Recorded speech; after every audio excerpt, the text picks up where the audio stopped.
La parrilla actual se puede dividir en dos grandes grupos. Un primer grupo donde se incluiría Aston Martin, el equipo Ferrari o, por ejemplo, concretamente en esta temporada el equipo Red Bull, u otro grupo en el que podemos incluir equipos como a Mercedes, Alpine e incluso al equipo McLaren. Esta es la chica del paddock y suscríbete para no perderte ningún tipo de contenido.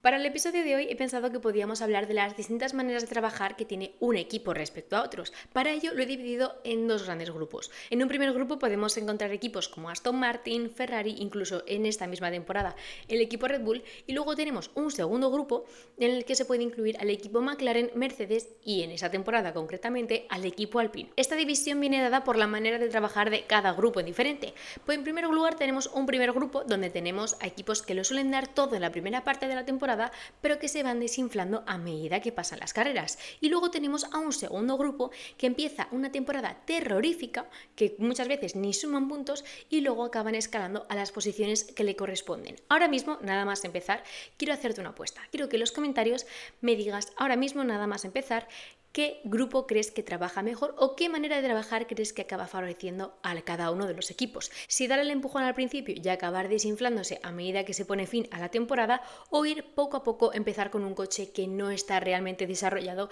e ir formándolo a medida que pasen las citas. Ponlo en los comentarios y así debatimos un rato y vemos las distintas opiniones. En estos últimos años se puede dividir dos tendencias, que ya es lo que hemos dicho anteriormente. Una primera tendencia donde se puede encontrar equipos que dan ese gran empujón, que invierten gran cantidad de económica en que el monoplaza esté casi perfecto llegados a la primera cita del calendario. Algo característico que tiene este tipo de equipos, en el que seguramente hayáis incluido a equipos como Ferrari o Aston Martin, es que suelen tener cambios de liderazgo bastante rápidos, no en cuanto a la dirección del equipo, sino en cuanto a que el jefe de aerodinámica anuncia que se va, el director técnico anuncia que se va a otro equipo,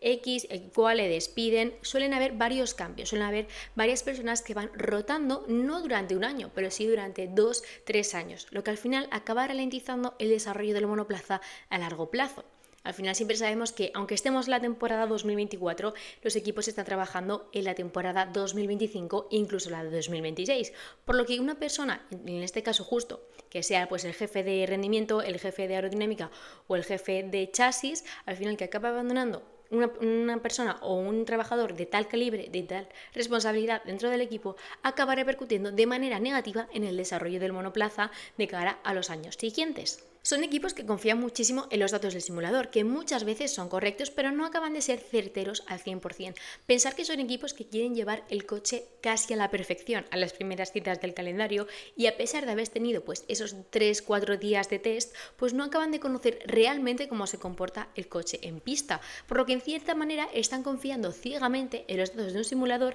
que pueden funcionar bien, pero que a su vez también les puede perjudicar a largo plazo. Además, también hay que tener en cuenta que este tipo de equipos empiezan a desarrollar su monoplaza demasiado pronto, suelen empezar de cara a mitad de temporada, puesto que ya se quieren centrar en el resto. No suelen traer grandes mejoras, puesto que toda su inversión de tiempo y de piezas lo han querido traer a la primera parte de la temporada. Claramente van trayendo conforme mejoras específicas o mejoras del monoplaza en cuanto a rendimiento, pero suelen ser bastante escasas y no suelen marcar la diferencia. Lo que en cierta manera también provoca que lleguen asfixiados a las últimas citas del calendario, que a su vez pone en peligro esas posiciones en el campeonato de constructores que ya habían conseguido gracias a la cantidad de puntos que habían sumado a principio de temporada, pero muchas veces no se suman los puntos suficientes y acaban perdiendo la posición que tenían.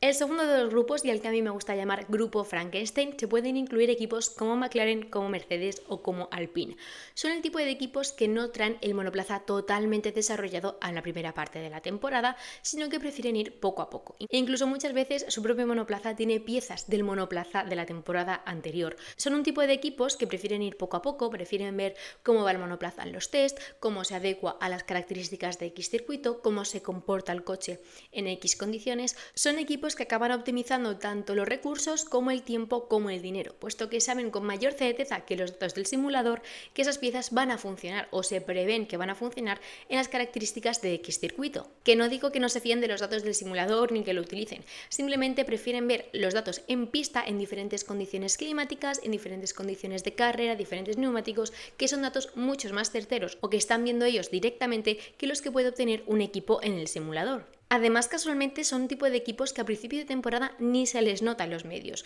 No suelen dar polémicas, no suelen dar grandes declaraciones, simplemente asumen de que no tienen el mejor coche, de que saben que tienen 9 meses para mejorarlo y prefieren estar callados y trabajar en silencio. Teniendo en cuenta además que sacrifican esas primeras carreras, esas 5 o 6 primeras carreras en las que muy posiblemente ni consigan puntos, para que luego en las últimas le puedan recortar esa distancia que han conseguido los equipos del otro grupo en la primera mitad de temporada. Respecto a mi opinión personal, me decanto por la forma de trabajar del segundo grupo, de donde trabajan McLaren, Mercedes o el equipo Alpine, donde están dando pequeños pasos. Prefieren ir poco a poco, pero asegurándose de que lo que están haciendo está funcionando y se está reflejando en los resultados en pista. Equipos como Ferrari, que estamos viendo este mismo año, o incluso Aston Martin respecto a la temporada pasada, son equipos que sí, está muy bien que en marzo el monoplaza esté en las primeras posiciones, que sea pues segundo o tercer coche, si está por delante el Red Bull.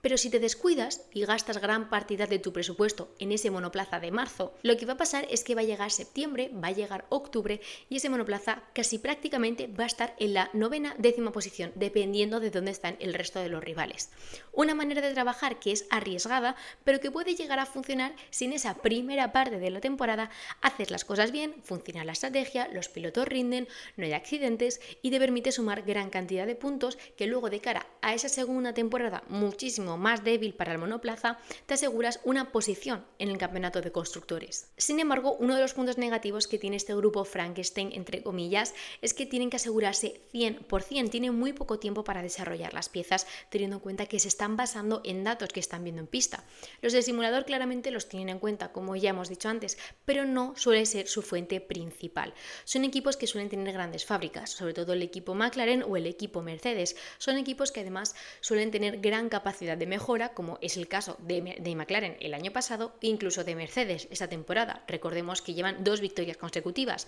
la primera de George Russell y la última, la 104 de Lewis Hamilton, que en cierta manera es arriesgada al sentido contrario que las del primer grupo, puesto que están sacrificando una serie de puntos en las primeras carreras sin saber realmente si van a ser capaces de realizar esas piezas que necesita el monoplaza para dar ese salto de calidad, o incluso el no entender cómo funciona el monoplaza, que es ahora mismo lo que le está pasando al equipo Aston Martin.